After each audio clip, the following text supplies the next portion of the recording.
Welcome to my presentation, A Step Parent's Guide to Relationship Building. I'll be talking about the dynamics of being a step parent and the need to be patient as well as honest. This guide is to help you to understand what we're going to learn. Every topic is clear and straight to the point. We'll have an intro, who we are, step parenting, family dynamics, communication, and a conclusion. I am Sheridan Lyons First. A little bit about me. I'm the author of the Relationship Game Gems from My Journey. Every aspect of the human experience, is relational. I've always longed for family ties and a healthy, functional relationship, and have seen the dysfunction that occurs when adults assume being a step parent happens instantly and the relationship of the adults overshadow the children. And any feelings they may have about their new family dynamic is pushed to the side. Everyone does not embrace change easily. That includes children. So I put this presentation together to assist adults in helping themselves and the children adapt to their new dynamic.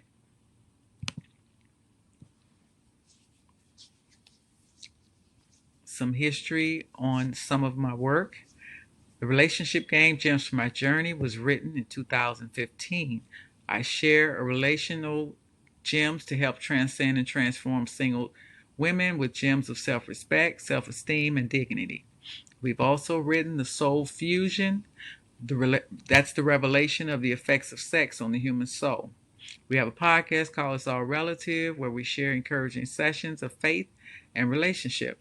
Our website is www.sheridanlyonsverse.com. The Relationship Game has a Facebook page, and you can also follow us on YouTube.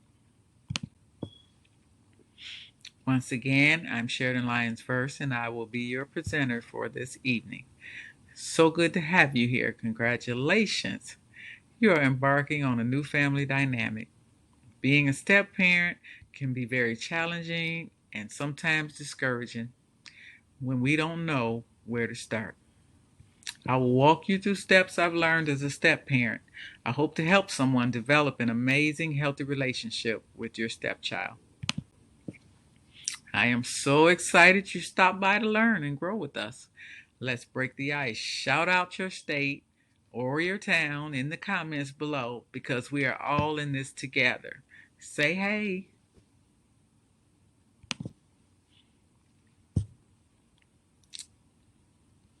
Bridging trust is crucial when it comes to building a relationship with a stepchild. This presentation talks about the family dynamic of having an instant family, and it also talks about the merging crisis of maintaining a healthy relationship. And it talks about the effectiveness of communication and how to bridge trust between you and your stepchild or children.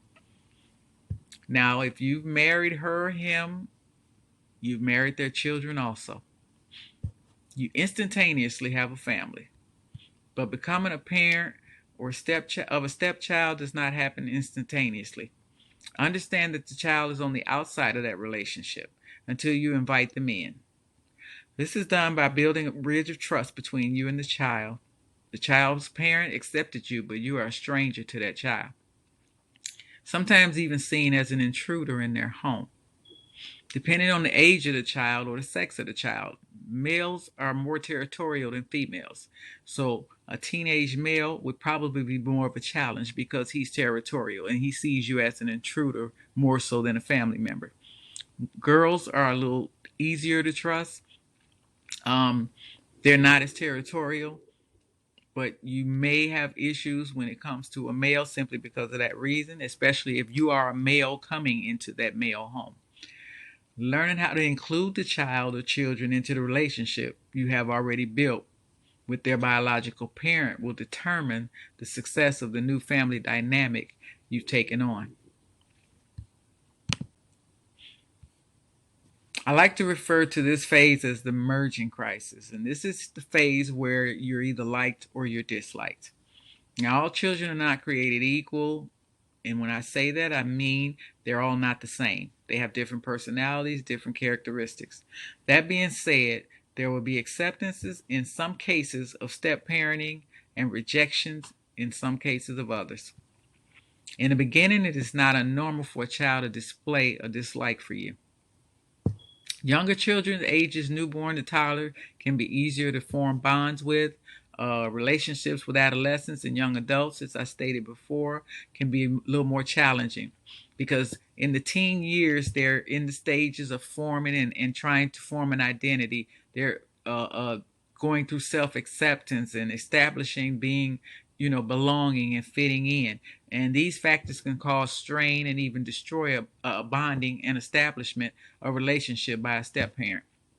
It is crucial you identify which phase you are in before attempting to bond. With the like being the positive and dislike being the negative, let me show you helpful responses to both. Here are some helpful tips to communicate effectively. In the beginning, it is not unnormal for a child to display dislike for you. Although this is not something many adults want to admit, you may feel dislike for the child as well. As I stated before, it's not always automatic. There may be some tensions, there may be some personality conflict. It's not going to always, and you can't expect them to instantly warm up to you, and you cannot control them into doing it either. You can't force them into accepting you, because when you do that, you only feel resentment. Both of these are normal reactions, like the child disliking or the parent disliking. Everyone wants to be liked to some degree, though. But as an adult, you have to remember that as a parent, you cannot view the child's feelings as a personal attack. There are some parents who are immature to the point where if a child dislikes them, they return that emotion and they begin to act immature like the child.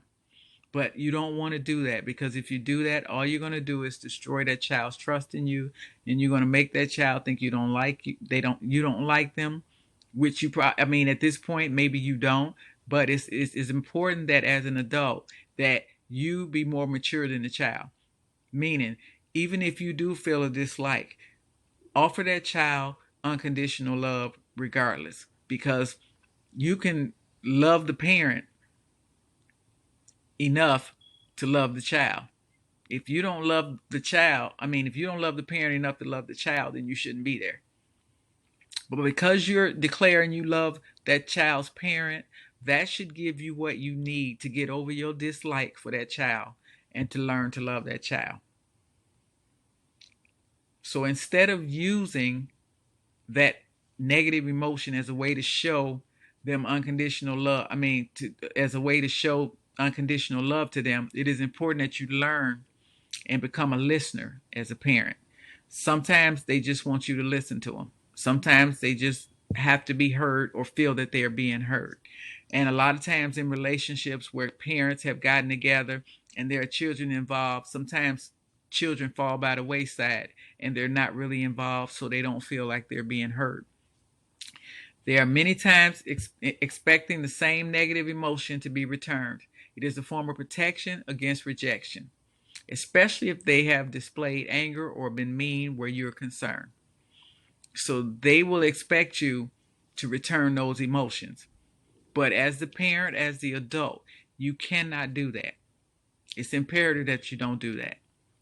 What you should do is show them unconditional love. Yeah, you acting up. Yeah, you mean to me. Yeah, but I love you anyway. I'm going to love you regardless. Because our biological children, that's the decision we make concerning them. And you have to make the same decision concerning your stepchild. I am going to love you unconditionally no matter what. And then we have to explain to them that you understand and validate that emotion. Reinforce your position in their life. Acknowledge you are not attempting to replace a parent or force them to accept you. It's okay to just tell them that. That way you all get an understanding. Because even though children are young, Talking to them helps them understand. But be firm in the fact that you will not accept disrespect. Make that known. You will not accept disrespect. As I stated, all children are not created equal. You may experience genuine acceptance in the beginning phase. In your eagerness to establish a family unit, do not become overzealous and force the child or children into into compliance. Allow them to move at their own pace. It is important that the comfort level is maintained at all costs. If you happen to fall into the category of half and half, where they kind of like you and a little bit and they kind of dislike you a little bit, or sometimes they like you and sometimes they don't, meaning some of the children like you and some of them don't. Maybe you have more than one child and two of them like you and the other two don't. Do not play them against each other.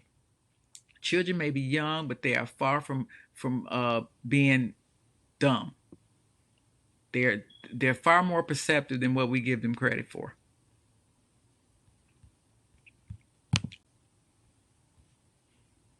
What if I don't like my stepchild?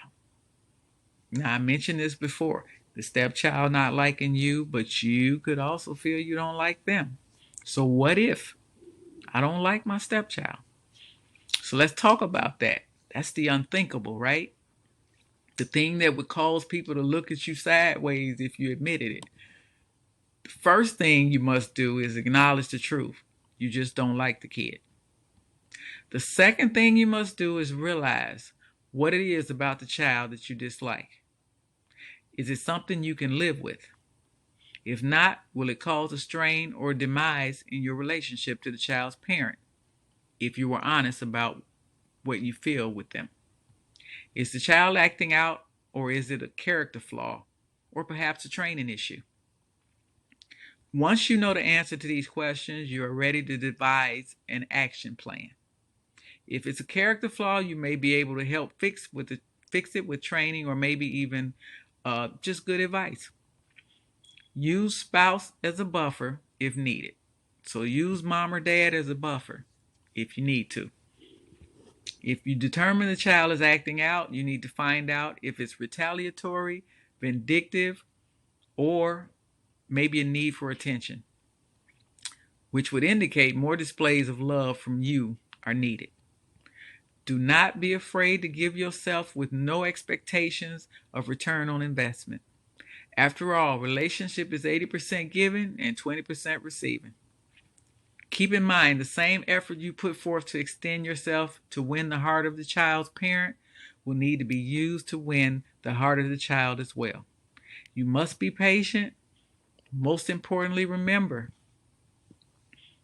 you're dealing with a child.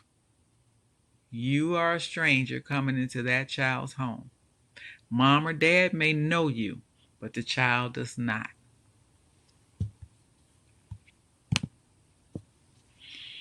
So let's talk about discipline. Do you have the right to discipline or not? This is where finding out about your spouse's upbringing is crucial. There are many parents that view discipline in different ways, simply because they experienced it a certain way when they were a child. There's the parent that will never make their kids endure what they endured. The parent who wants their child to have everything they didn't have. The parent who will do the exact opposite of what their parents did.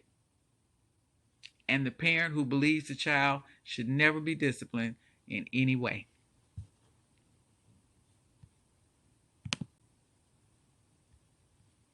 One of the most stressful issues when it comes to being a step parent is the question of having the right to discipline. There are spouses who believe a step parent does not have the right, as well as grandparents who interfere when it comes to discipline of a stepchild. Many step parents are terrorized by children they are afraid to correct by either the negative reaction of the spouse or the children's retaliation, or fear of the child's retaliation. An example of the child's retaliation would be to no longer accept or like the step parent and remove themselves emotionally in an effort to hurt their step parent's feelings. Then you have some children that take it a step further. They actually bring violence into the situation. Those are usually older children, maybe teenage children. But at any cost, you must protect yourself, and you must understand and make the child understand that that behavior is not acceptable. Many step parents resign themselves to being only a provider in the child's life and forego leadership and training because they honestly feel like if I do this, there's going to be trouble. Either me and my wife or my husband is going to get into an argument, or me and the grandparents are going to get into the argument, or me and the biological parents are going to get into an argument. This can be especially stressful and disheartening to a step parent who really desires to function as a true parent in a child's life. And correction is a part of that function. So to house a child, to feed a child, to clothe a child, and not be able to discipline a child is really not normal. Discipline is a normal thing.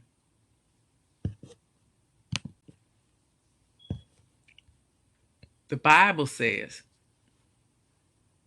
no discipline seems pleasant at the time, but painful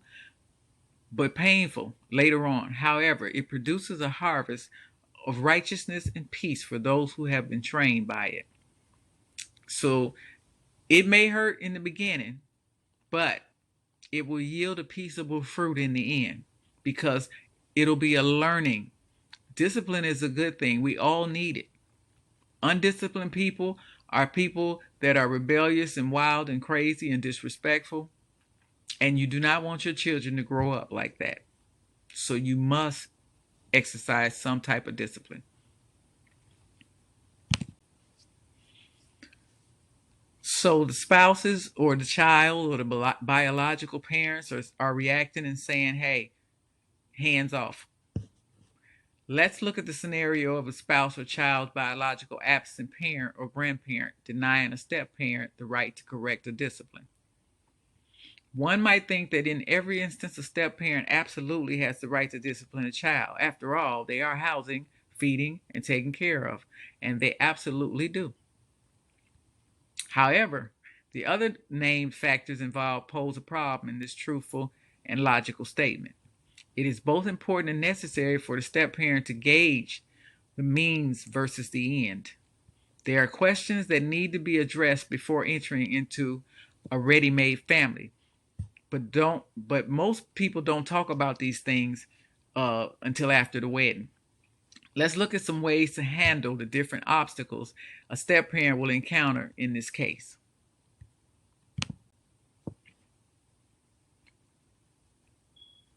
So spouse, baby mama, baby daddy, somebody saying, hey, hands off, you cannot discipline my child. Now, these are the options that you have. You can comply and suffer silently with the knowledge you will probably be ran over, disrespected, and disregarded when it comes to your stepchildren or child. Or you can come into an agreement with your spouse that you will not administer discipline without their consent and agreement on the form of discipline. So you all will come into some type of agreement that it'll be discussed and agreed upon before you do anything. You can keep the form of punishment or correction on a verbal level and allow the biological parents to use the rod if necessary. That would be another option. You can explain to the grandparents that you or your spouse have an agreement. If the grandparents get involved, more than likely they don't live with you, but in some cases they do. But if they voice their opinion, you can relay that information to them and let them know, me and mom or dad have come into an agreement, and this is what we're agreeing on. You can inform them that as long as you are in the position of the child's parent, you will not be controlled by any outside interference. This is also based on the grandparent interfering. You can let them know under no uncertain circumstances are they to butt in when it comes to you and your spouse discipline your children.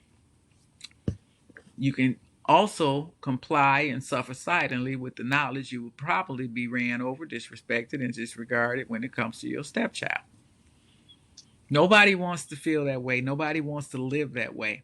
So it's best to talk these things out and try to come to some type of agreement and understand that discipline is not abuse. You are not going to abuse the child. Discipline is not abuse. If it turns abusive, then you should not be trying to discipline that child. If you have hang-ups from when you were a child, maybe someone abused you, you may want to step back and take a look at whether you should be trying to discipline a child or not, because you could take those angers out on them if it hasn't been dealt with in you. So be careful of that. You don't want to become toxic. You don't want to become an abuser. You know, sexual advances are no. You have absolutely no right to be sexually in contact with anybody's child. That is also abuse. That is not a form of discipline, but there are some sick-minded adults that use that as a form of discipline. It's very sick-minded, it's very demonic, but the devil would tell you to do anything to abuse a child.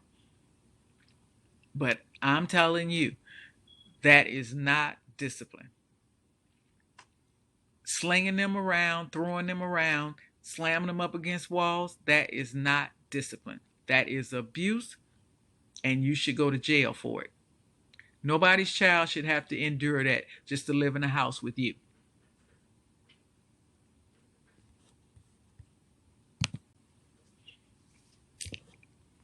So we'll take a couple of minutes break here, stretch a little bit.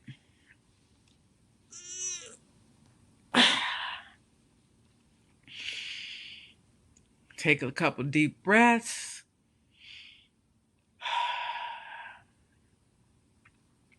And then we'll go right back into it. So, I want to talk to people who happen to probably be afraid to exercise any form of discipline with their stepchild. They're just afraid. They're scared straight that if they ever try, that it's just not going to go well.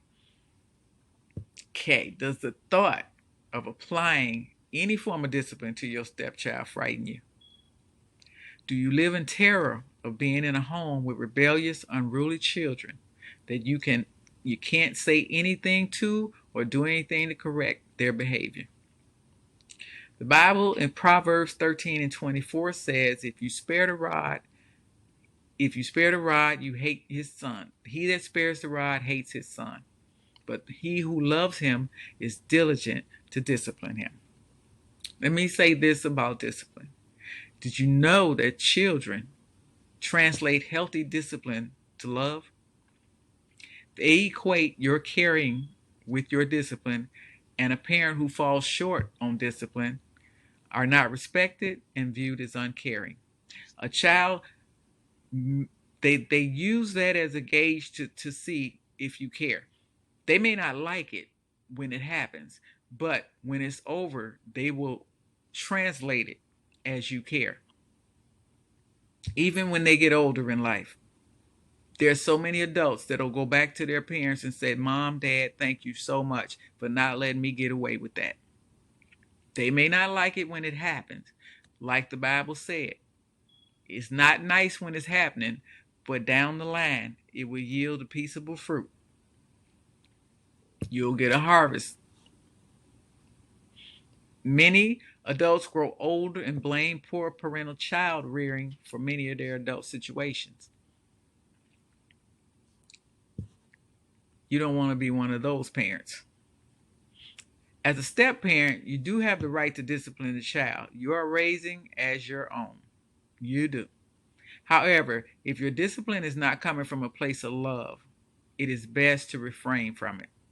Discipline coming from any other emotion can turn toxic and abusive. You must be sure your discipline is not fueled by your childhood hurt, disappointments, or toxic abuse endured by you as a child, or you have discovered you harbor dislike for the child or the children. If you feel any of that, then do not attempt to discipline a stepchild. Once you evaluate your motives and if they are pure from a place of care about this child as well, about this child's well-being, and future as an adult, discipline is a healthy parenting skill. Only if you are sure that it's coming from a place where you care about this child's well being and their development into being an adult with boundaries, it is a good thing. The elders of my day had a saying: a hard head makes a soft tail.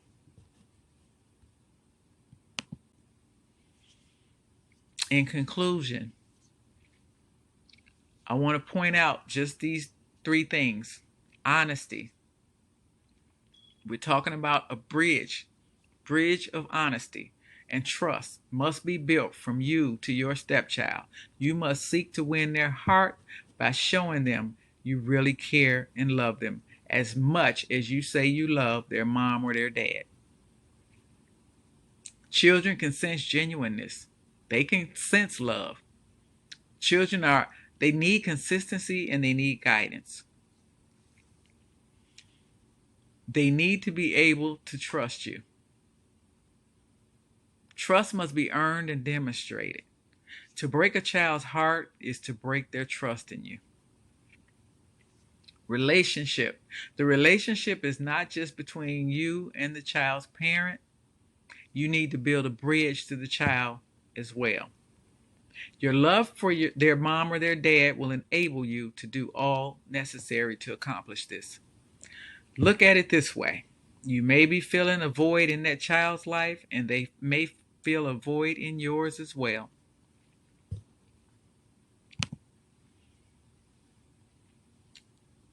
I discussed child abuse for a reason. It is not healthy. It is not safe. Parents, child abuse is not discipline. Hurting a child physically or mentally is not discipline, and it is a toxic behavior. I will be doing another presentation on the difference between abuse and discipline. Single parents, no man or woman is worthy of allowing yourself or your children to be mistreated, abused, and misused. You are their first line of protection. Do not fail them in this or their respect for you. If you fail them in this, their respect for you will disappear. If you happen to know or see child abuse or it's in your home, call the hotline 800-422-4453. Thank you. Thank you for your time. Thank you for watching this presentation.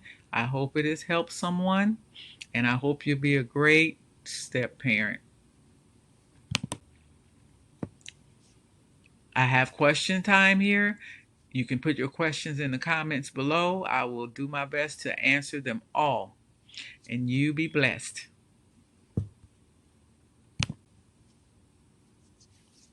Bye.